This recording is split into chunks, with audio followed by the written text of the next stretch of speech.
I was going to go easy on you, not to hurt your feelings. You f***ing irritate the shit out of me. I'm only going to get this one chance. It's just a feeling I've got, like something's about to happen, but I don't know what. All I hear, go get the money, so I go get it. Hate means I do something. Hey, what's going on, peeps? What is up? You know what time it is. It is time for another Gap Sell Keenan.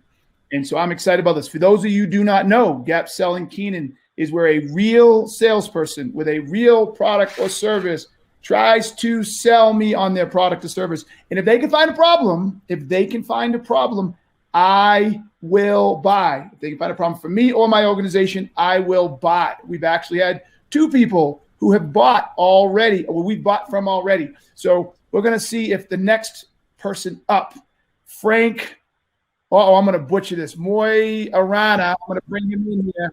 Frank Maiorana. Maiorana. How do you say Maiorana.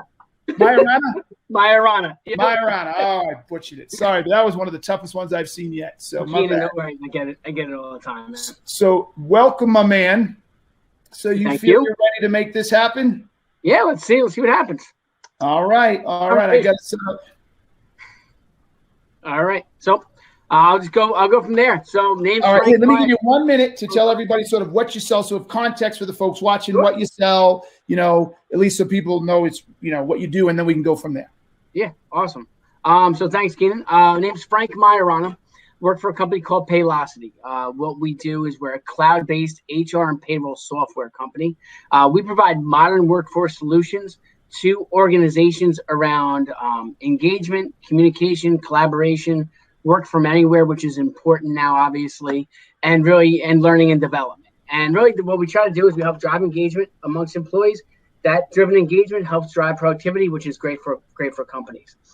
We are the highest ranked G2 crowd within our industry as a vendor in this HCM world. And really, at the end of the day, all we do is we help organizations really take care of the most valuable asset they have, and that's their people. So looking forward to talking to you about your people, really, your organization, where you're going. And I don't know whether we will be a fit or not. We may or may not, but look forward to finding out. So thanks. All right, baby. It's all yours. I got the screen up here to see people's engagement. And you go, brother. You make it happen. Yeah, so Keenan, so the one question I wanted to ask you when I was kind of preparing for this, in your book, you talk a good bit about, you started a blog. That blog kind of led to your company, right? Yep. But I never heard this question asked in any of the previous interviews, or I couldn't find anywhere. Why did you start blogging? So the short answer is my career went really, really fast. So I didn't start my career till I was 27. And back then that was 1996, I believe. That's about right, 96. Yep. Beginning of 96. And so, so I started slinging chamber memberships to small, medium-sized businesses in Denver for $175 up to $1,000, and then a couple you could sell for up to 10 grand. But for the most part, it was like a $500 sale. And so I did that for 1 year, broke all the sales records. And so IT consulting firm, I sold them a $2,500 membership, and then I told them I wanted to work for them. And this was in 97. Okay. And so I convinced them, which is a funny story I'll tell another day, to hire me, even though I only had 1 year of sales experience.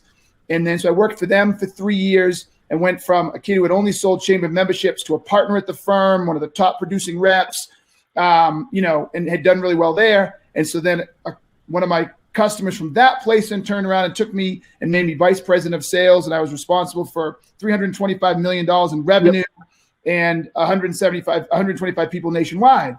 So this is pre-LinkedIn, right? And so when that ended, because they sold managed modems and broadband came out, don't worry about it. The industry passed them. It took me forever to stay at that level. As a matter of fact, I didn't. I got another VP job, but it was much, much smaller. And so after a few years of that was at Wire, right? No, that was at Intrado. Okay. Intrado. Okay. So after doing that, I ended up at Advire, et cetera, but it took so long to get a job every time I wanted a new job because I didn't want to go backwards. But they kept saying, look, you've got 4 years experience and you've ran 125 million down. And it was resumes. Remember, it was resumes back then. There was no brand. So I was like, screw this. I'm going to start a blog and I'm going to blog every single day about how you run sales organizations, what to avoid with sales organizations, how to set up processes, et cetera. And the thought was that I could get a couple hundred followers, maybe 1,000 followers. And then if I ever needed a job, all I had to do was go to the blog and say, hey, I'm looking for a new gig. And there'd be 1,000 people who love my shit and say, he's smart, and they'd give me a job. That was the logic. So you start doing that and it explodes, right? So how do you go from that to saying, hell, like I can make me the product and I can make me the organization. So how did that happen? People started reaching out and saying, I read this article. Do you do consulting or can you help me with this? And I remember my very first client and Anna Tellerico. What's up, Hannah? And she had a sales manager she wanted help with. And so I was at another gig and I asked my boss if I could do it. And he said, no. I was like, what? And so I said, so I couldn't do it. And then I don't know, 2 months later, maybe we got bought by a bigger company and they let all of the North American people go. And at the time I was VP of sales strategy and operations. Yep. So I was like, I got a choice. Spend 6-8 months trying to find another job and stay at that level, which it always took me. Yep. Or spend the 6 to 8 months trying to build the consulting practice. So I called Anna back and said, I'll take it. And then I threw out a number and I was like, whoa, that was easy. And so then another person hit me up and I got some luck and another person hit me up and it just took off. That's all. If you don't mind, I want to interject just a personal story real quick because I love finding out origins of businesses. So my wife owns her own consulting business, like you, but in events. But my father owned a small heating and air conditioning business growing up. And I love his story because it sounds a little bit like yours. So he had one of his mentor was treated poorly. So let's say, not getting into it, but treated poorly by a company he was working with. He was an HVAC technician. He was their head technician. So my father walks into the office and says, hey, listen, you've treated my friend poorly. What you did was wrong. If he's gone, then I'm gone. Ooh. And there were two partners there. Value rare these days. Well done. So and this is back in the 60s, right? So the one guy who knew my father was like, hey, listen, we got to keep John. Like John's the leader of this division, just profitable, blah, blah, we got to keep him. The other one was like, screw it, right? So they decided to let the guy leave. So my father walked out the door. He walks home, walks into my house. Obviously, I'm nowhere, not even a thought at this time. My older brothers, but he had one brother that was born, and the other one, my mom was pregnant with the other one. And he's like, gets home. He's like, I quit my job. She goes, what the hell are you gonna do? He goes, I got a truck. I got tools. He's like, let's start making flyers. Mm-hmm. So I just tell that story because I love origin stories. Because when you come to a point in which you're forced to do something or you have to make something happen, that's when great things happen. Mm-hmm. So you started to find some traction, right? When did you start figuring out, all right, I want to start going further out, more books, start bringing on staff? Because like when you're doing it yourself, that's a lot of comfort. There's no overhead, right? When did you decide to start branching out and getting bigger? It was a slow roll, but I think the first employee was an assistant in like 2000. Oh boy. 14 or 13, maybe 2000. So I'd started the business in March of 2011. Oh, hey, we're almost 10 years old. Woohoo! All right, we're almost 10 years old. Started March of 2011. I think I brought on an assistant probably 2013, maybe. And then I brought on a salesperson maybe around 2014, maybe. Then I brought in a whole division of people for the recruiting part of it in 2015. I could be off a year or so here, but right around there, we had as many as 7 people. Then we got pounded, still haven't figured out why. And so slipped back, scaled down the recruiting business, and then built back up in, 17, 18, 19 or 18, 19, 20 or something like that. Yeah. So I know you guys had a really, this is all based on your previous calls. You guys had a really good year in 2019. Yep. And then you took a gut shot like we all did in 2000. Yeah, we came back. We actually surpassed 19, not by much, but surpassed 19 in 2020. In what part? Q4 That's revenue, awesome. revenue. That's awesome. In which bucket? In which bucket of your business? Obviously, mostly training. Mostly training. That's awesome. So was that because I know you were making an investment at the time and bringing on more folks? Was that why? Did you start getting No, more no. folks, I think the biggest one is we pivoted to virtual. Okay. And then people bought into virtual. And so we were able to, and there were still companies who had money or recognized they need to train their people regardless. And going into 2021, they had to make up for the losses in 2020. And they said, we better train our salespeople now.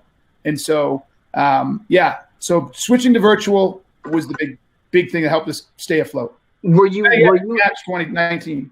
That's awesome. Are you going to keep that? Obviously, when we get back to normal, are you going to keep that virtual option? It's not going anywhere. People have a choice. We'll do it virtually or we'll come to in person. I actually got my first in-person call the other day, which was surprising, but not a big crowd. But yes, so people are starting to.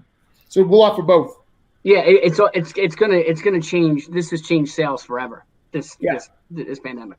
So all right, so you have that. So you have the virtual element. Are you able to get more trainings in because they're virtual? Because there's less travel. Yes. Absolutely. Are you able to do more of them then? Yes. Too? Yes. That's awesome. All right, so are you able to charge more than you would normally for the as opposed to if someone else was doing the training? It's the same price since we started, whether it's virtual or in person, same price. I mean, but whether it's you or whether it's somebody else. So right now we just brought on one new trainer. We have 4 in training right now that I suspect if they can pass, because it's not easy to pass this, we'll have 4 more trainers by the end of the month and by the end of the quarter for sure. And so we'll have 5 by the end of the quarter. And I suspect by the end of the year, if you want me personally, it'll be more expensive, but right now it's the same. Okay. So Keenan, give me, if you don't mind me, give me a breakdown of your trainers, sales force, and back office. So we have 2 back office. Well, 2 back office, 1 salesperson. We made an offer and then changed our mind at the 11th hour. So we're still hiring another salesperson, and then the trainers. All the trainers are going to be 1099. They're actually licensing it. They're licensed trainers, so it'll be their own business. Okay. Yeah, I saw that. In one in a LinkedIn profile from one of your trainers. Mm-hmm. It was an apprentice, but it looked like he was an owner of another company. So I thought it was something. I thought it was something like that. Yep. So that's a great question. So with those trainers, so they're purchasing the basically the franchise from you. A license model. The license model. Okay. And then so. Are they committing to you a certain number of training sessions that yes. they do here? Okay. Awesome. So as you start to grow, what's the goal going forward? Obviously, you kind of had a nice rebound, right? You had a little low. You came back. 2020 didn't kill you. You actually came out stronger. We learned some things virtual. What's the future like for a sales guy? Where? Be more specific. I want to be so. Let's talk about 2 parts: training and sales. The sales department of driving that, and the training. So, I mean, for the company as a whole, I mean, we have a 10-year goal to get to. Well, I got a number in my head, right? Okay. For a 10-year goal. Okay. But for this year, I suspect. Well, I'd like to have 10. I think we'd do more than that, but I'm trying to be conservative. 10 active trainers who have licensed this and are out in the field. And like I said, I'll have 5 by the end of Q1. So I don't know why I can't do that, but shit happens. People fail, whatever. But 10 active, well-performing licensees trainers in the field. And then probably, I'll share this with you. Right now we're on the fence of trying to decide how we're going to do this. Either we're going to build a large BDR team and we're going to send all the leads to the training partners, or we're going to do it in-house and build our own sales engine and then just give the leads to the give the trainings to the trainers. So we haven't, or a hybrid, we haven't nailed that which yet. Is that because you're not finding enough traction from people banging on doors trying to get training set up? Like, because it sounds like most of your business is coming inbound, right? Yes. Right. So, because your book's popular, I'm on here because I read your book, right? Yep. But are you just not getting the traction you wish you had from those salespeople? Like, it's not as much the traction from the salespeople. It's I don't trust. I like predictability, believe it or not, and I don't trust, and I find it to be a riskier model to go out and hire more salespeople overhead and hire trainers overhead. Do you see what I'm saying? And hope 100%. And hope that those salespeople can keep those trainers busy, right? No, that makes sense. Until you, especially in my concern, if I was you, and just kind of sharing my opinion, is you're in Denver, you have people all over the country. You need people knocking on doors and being as aggressive and being able to get you into these places. Yep. And it's very difficult to have that predictability, and you need people to get in the door right away. So I completely get it. I made a conscious choice to be organically grown. Conscious choice. So it's not like I have an investor that dropped, $5 million and I can go out and hire a sales team of 12 and 3 of them fail and 2 are average. You know what I'm saying? Like because we're organically grown, every salesperson that fails, or if we had 2 or 3 salespeople, only 2 make it, that's dead money. Dead money. And then if I have a trainer sitting on the sidelines and we're not keeping them, but that's dead money. I'm not a big fan of creating a lot of dead money. So I think what we have as our greatest asset is besides my big mouth is the gap selling methodology. So I think it's a better business model to license it out. Okay. And what about and so do you ever have these because your trainer, like you're leaning on your trainers pretty heavily, right? You're leaning on these guys and growing to grow the business. Yeah. So get them. So how are you vetting who's capable of being a certified gap selling trainer? So we have an initial interview, but what really the greatest vetting process is the training process. Like it takes about 8 weeks to get through, if not longer.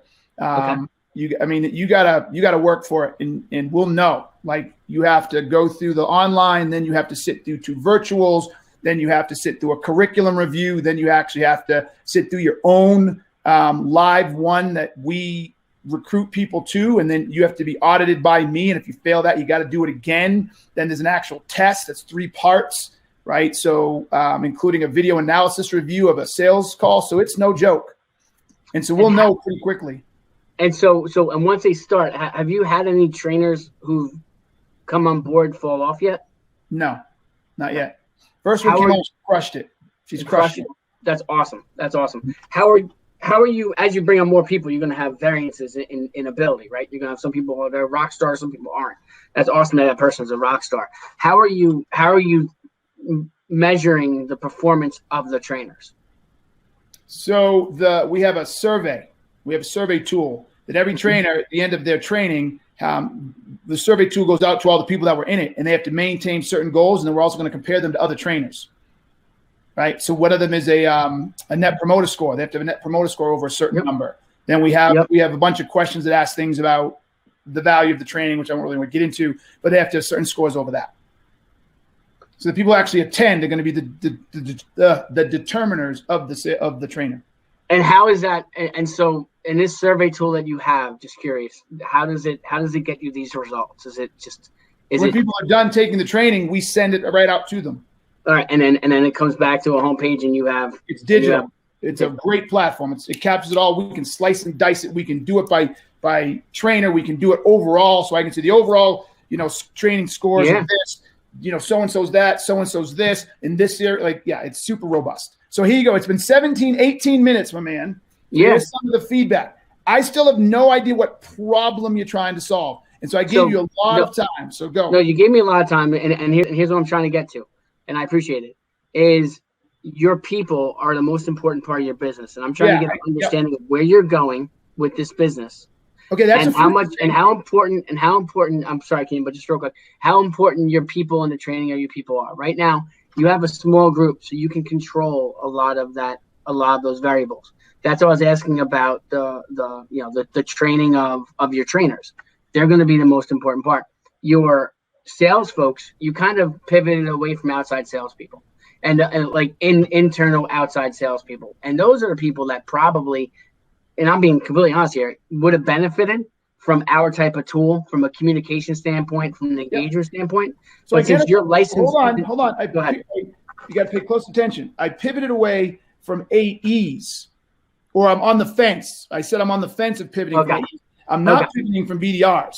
Like, so if you want to be a BDR, call me. So we're going to be generating leads, period. Now, the question we're asking is, how much of those leads do we pass off as we generate them to our partners versus how many do we send to an AE and that AE closes themselves and either I deliver, right? Or we send the closed lead to a trainer. So we haven't figured out that ratio yet. Because when you do that, does the trainer get a bigger percentage if he closes it, if he receives that? Absolutely, absolutely. So right now, if the trainer generates himself, they get the biggest one. If we send them a lead, it'll be less, but it'll be more, be more than if we send them the final deal. Yeah. All right. So with that BDR, are you going to, so you're on the fence about growing that? No, not on the fence of the BDR. Okay? You're not on the fence of BDR. Okay. I'll say it one more time. I apologize. Not on the fence of growing the BDRs. We're going to continue to add BDRs. So we're going to drive leads in outbound and respond to our inbound, right? Yep. The question then becomes, once that BDR gets that lead, are we and qualifies that opportunity, are we going to then just start sending those to our partners to close for themselves, right? Or are we going to send them to an in-house AE or set of AEs who will close them for us and either book me and or book those partners a gig that they just get a flat fee for because they didn't have to do anything, they just have to show up? So you need those BDRs. Basically, your biggest thing here is if you want to keep more revenue, you need BDRs that you can trust that once you get the lead can go in and can close it for you, correct? No, the BDR will qualify the opportunity, okay? Correct. And in a traditional environment, they would qualify it for an AE, correct? Correct. In our environment, they can qualify it for one of our independent partners. Which is your trainers, yep. Yes, and so let's just say that Frank is an independent partner. I doing all this outbound calling. I get someone all excited about Gap Selling training and say, great, I'm going to introduce you to Frank. He's one of our trainers. I give that lead to you. You have to close it now for you. Gotcha. Right? You got to close it for you now. So if you close it for you, rather than getting whatever our licensing fee on that deal is now, if you done it on your own, you'll get a lesser payout, or you know what I'm saying? Then you would have closing it on your own, but you'll get more than if we sent it to an AE who closed it and then called you up and said, Frank, I've got a training for you on March 17th and March 18th. Do you want it? What would you rather as a CEO and owner? Like it sounds like you'd rather have the AE close it and then be able to give it to you or give it to one of your trainers. I'm on the fence. As I said before, we're not exactly sure, but if you're going to push me to sort of tell, I think where I'm leaning is about a 70-30, 80-20 feeding our partners. Feeding your partners and let them do the closing. Yeah, and then the other 20% would come to me and I would do it. Or we might have one or two in-house trainers that we would do it. I'm not exactly sure why yet, but because they're probably pretty damn good closers if they went through the training and they're able to give, able to present the entire training. They should be able to close good. I think it's more scalable, right? The more we empower our network to be successful, the more people that will want to be in the network. So if you think about it like this, man, if you could sit down and you had to hire 15 or 20 sales reps who are going to, and BDRs who are going to call over the world and then give training to someone, right? Or try to get 50 or 100 business entrepreneurs who want to start their own business to opt in and do all the work themselves. Which one's going to scale faster? The one where people are opting in. Thank you. So that's what I'm leaning. Yes. That makes sense. All right. So you have a 10-year, you said you have a 10-year goal. Do you have any idea what you need from a trainer? What you need to do? 100 trainers. You need 100 trainers. So we need 10 trainers a year, right? About that, which is obviously very reasonable in this in this environment. Yep. Why is that the number? Based on what I believe each of them can do from a minimum, based on the minimum revenue. After the first year, each trainer has to do at least 15 trainings a year, which is nothing. But why is your goal is my question. Oh, I'm old, man. And in 10 years, I'll be 62, going on 63. My youngest daughter, if she achieves her goals, will be traveling all over the world on the U.S. ski team. I just look, I'm a guy who wants freedom. I love what I do now, and I kind of have a lot of freedom. I live on the beach in the summer, and I live here in Vail and ski and blah, blah, blah. But no, I want no ambiguity about the rest of my life. It's going to be done. I got you. It'll be done. No ambiguity. Like life is great now, and I live great, but there's ambiguity. If the world was shit to bed, you know what I'm saying? I'm going to do better. You want to be able to take your foot off the gas if you have to, or if you want to. Not even you have to, if you want to. Yep. You probably won't based on your personality, but you want to be able to have that access. Which makes sense. So how important, and I'm getting to my point now. Because it's taken a while. I'm sorry, but how important is communication and keeping track with these trainers in order to make sure that you're getting what you want out of them? It's going to be everything. Come on, it's going to be everything. Now, how are you going to do that now? Question. So I got to get more now my feedback for you now. You're spending a lot of time asking future state questions, which is good. You're spending a lot of time asking what I call current state, physical and literal questions, right? What's this? What's that? What's this? What's that? Okay. What you haven't really done is you haven't asked any problem-centric questions. You're not finding the problem I'm having. And you should know what problems you solve right now that I would want to get rid of right now in order to buy right now. Right now, if you come to the conclusion, there's nothing you can do. Can I tell you something? Yeah. You don't need me right now. Okay, then we're done. I can talk to you all day. No, you don't need being completely honest. Like I'd be happy to sell you payroll. We could give you a system that is really going to be able to scale with you as you grow, which is going to be important.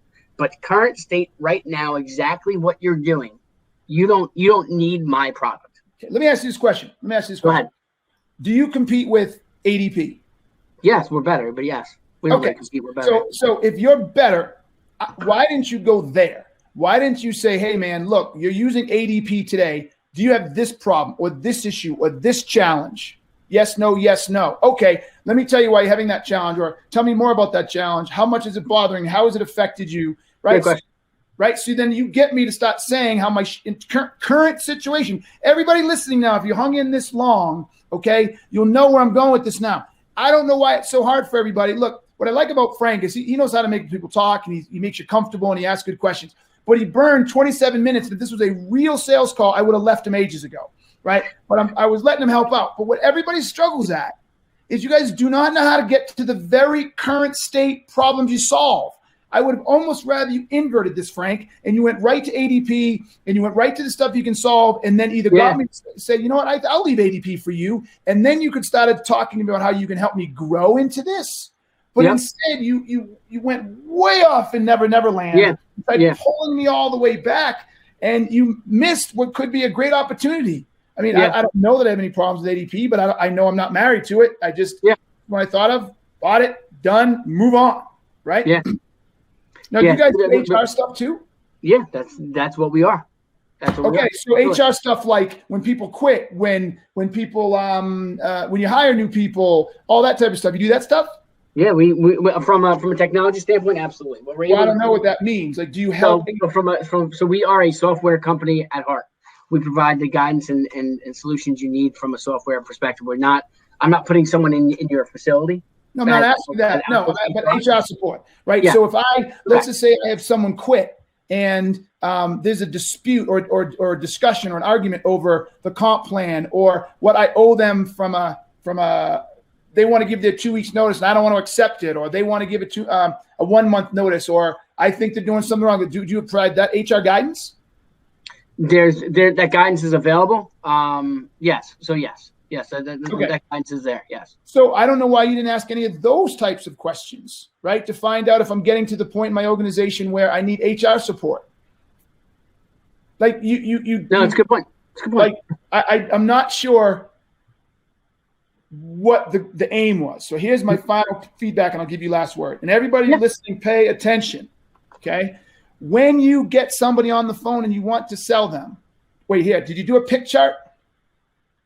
Did I do a picture of problems? And yes. I went through that process. Yes. Okay, so what was the number one problem you solve for buyers? The number one problem that we solve is lack of engagement of employees. That's the number one problem. Lack of engagement for employees. All right. So you have communication issues with employees. You're not able to get your message out there. Okay, communication issues with employees are root causes. So that's not a business problem, okay? Because the communication is a process, how I communicate, okay? Okay. What is the business problem of that lack of communication?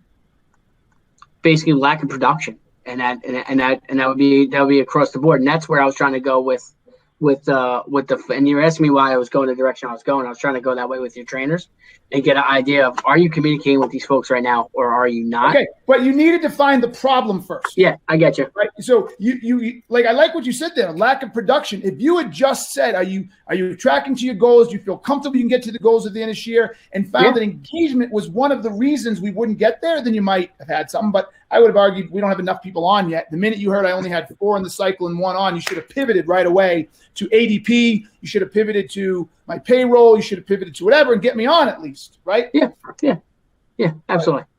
All right, last word, baby. It's all yours. Thank you for the time, man. I appreciate it. That's my only word, Keenan. This is a good experience, bud. All right, man. I felt it was more like a podcast than a sale, but that's okay. I appreciate you. That's a good question. I told you we were going to have a conversation. Yeah, we did. So what's your biggest takeaway? What are you going to change the next time you get on the phone with a client? The one thing I do is I'd be more, it sounds silly saying this, but if this was a sales call, I shouldn't say was a sales call. If this wasn't this environment, I probably would have targeted or would have had a little more information on the payroll side of things. And especially if I knew you were on ADP, I would have talked to you about your service. I would have talked to you about how you're getting service. How is that working for you? I would have talked to you about, do you have analytics available at all in your system? I would have talked to you about, do you have a 401k? Does it integrate? Why doesn't it integrate? These are all these are all problems that you have or you're probably going to have in the near future, which I didn't touch. Nope. So that's my fault. I was curious about the origins of your business, though. I didn't get you the sale, and that's why you're on here, is to get the sale. Yeah, I got you, bud. All right, my man. It was a pleasure. Brother. All right, take care, man. All right, everybody else, listen up. Listen up, listen up, listen up. Okay, everybody listen. Everybody listen. And I hope my boy Frank is still listening too, okay? When you get on the phone and you are starting a sales call, listen to me carefully. You had better know what business problem you're looking for the second you get on the phone. Do not take the circuitous route. This is not a vacation where you get into a freaking RV and just kind of cruise around and see what you see. Okay, this is targeted surgery. You need to understand, what problems do my business or service solve that can help my buyers have. And once I know what those are, I'm going to do my homework and I'm going to assess who I'm talking to, and I'm going to start asking questions immediately that will help me uncover whether or not that person has those problems, how big those problems are, the impact those problems are having on the organization, and the root causes for those impacts. Once I have that, then what I will do is I will start having conversations around the future state. What would they like to see? Where they want to go? How will they measure success? And you should be able to do that in 15 to 45 minutes, depending on the complexity of the organization and how rambling the buyer is. Okay, but you should find or be able to lock into a problem that you're trying to uncover and diagnose within the first 10 minutes. In most situations, I can do that in like 5. Like, they name that tune. I can do that in 2 tunes, right? So that's my advice to you guys. If you want to sell me and you have a product or service that you think I or a sales guy should have, text me right here and I will get you on our next episode of Gap Sell Keenan. And if you can find a problem or service I have, I will buy. Like, guys, I'm desperate to spend some money with one of you guys. I'm desperate for somebody to do a good job. Somebody, oh man, I could use that. We need that. Here you go. Call me and let's buy some stuff from you. Sell me some shit. But no one can do it. 2 people did it, and I almost had to do it for them, but at least they got there. All right, so who's next? Text me. All right, people, you know what I'm going to say. Thank you very much, and until next time, peace. I'm out. All I hear, go get the money. So I go get it. Hate means I do something.